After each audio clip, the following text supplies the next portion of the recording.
We are going Now we are going into the introduction. Your bigger, better brain is within reach.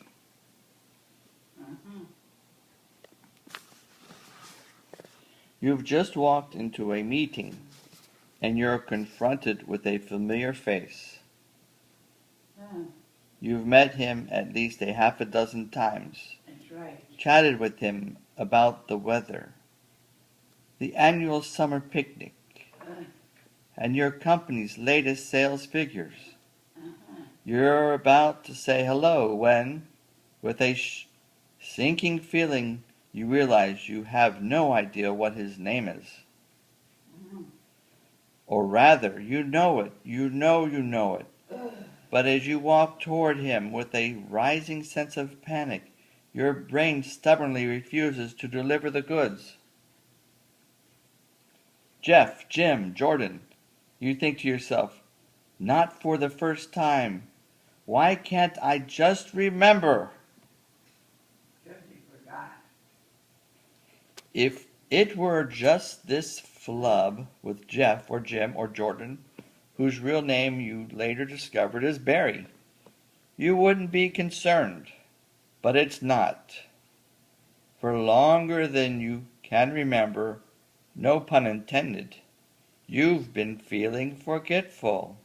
Right. A little slow on the uptake. Slightly short on creativity. It's annoying, even frightening. You joke about your shredded memory, or blame the latest lapse on all that nighter you pulled last night. But sometimes you wonder, will I always struggle like this?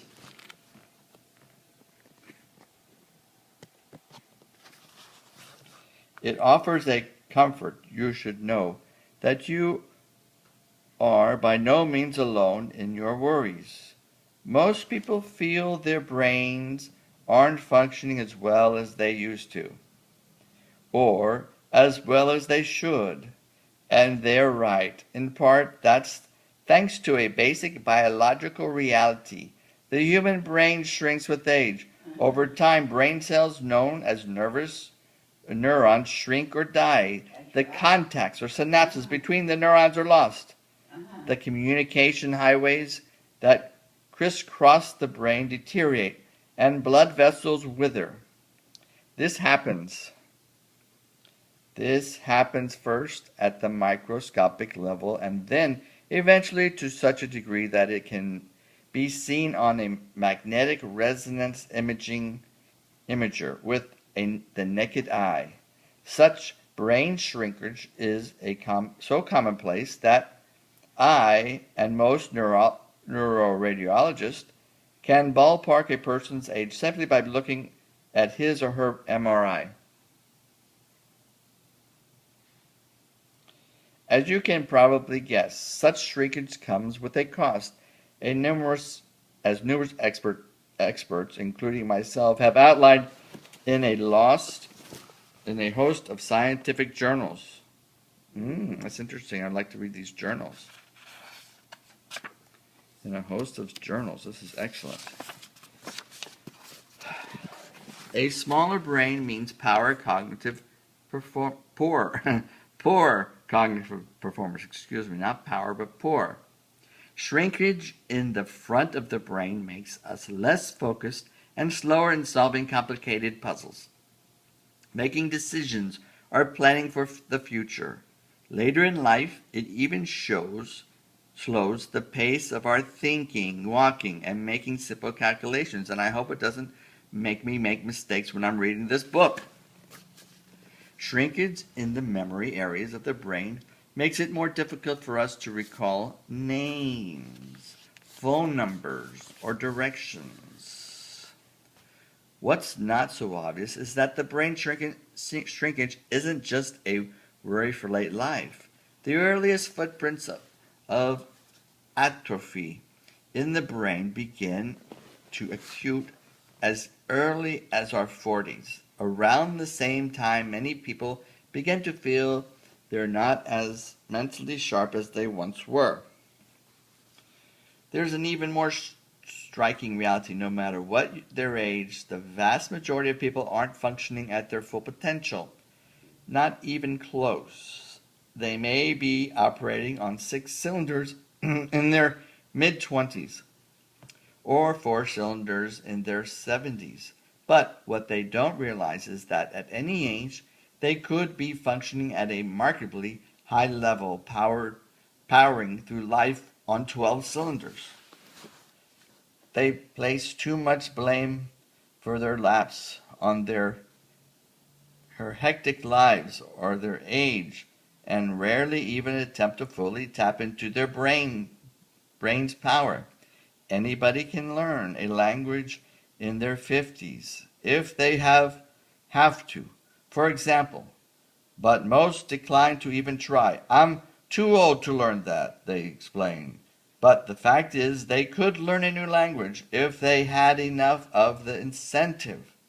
Imagine what would happen if they were offered a 10 million prize for learning to speak Italian. I assure you, most would be speaking fluently in 3 months. This isn't just a matter of willpower either. The amazing truth, one that the field of neurology science has begun to clearly understand only in recent years, is that parts of the human brain, especially those parts important for memory, attention, and problem solving, have innate plasticity, the ability to change. Just as they can shrink, they can also grow, getting thicker, denser, and larger. The result is what I call enhanced brain performance, a brain that functions at its highest level. The process of growing these parts of the brain is akin to upgrading a battered 6-cylinder engine to a gleaming 12-cylinder engine. And here's the kicker. Parts of the additional cylinders we need to deliver to all of us every day but are ignored. So this is the kicker, that parts of the additional cylinders we need are delivered to all of us every day, but we ignore them. They deliver these cylinders to us, and we're ignoring them. Not just by some people, but by most. They know that eating certain foods and exercising can help their 6 cylinders run more smoothly, but they have no idea that with a concerted effort they could actually grow their brains. And they don't know that those extra cylinders hold the key to reclaiming clarity and creativity and boosting memory for life. If that's news to you, don't feel bad. This is cutting-edge science, new to many, even to the field of neurology. My own understanding of the incredible reality has come after 30 years of studying and publishing scientific journal research, teaching at Johns Hopkins University, the Harvard Medical School, and putting into practice the latest discoveries in neuroscience. It was, in fact,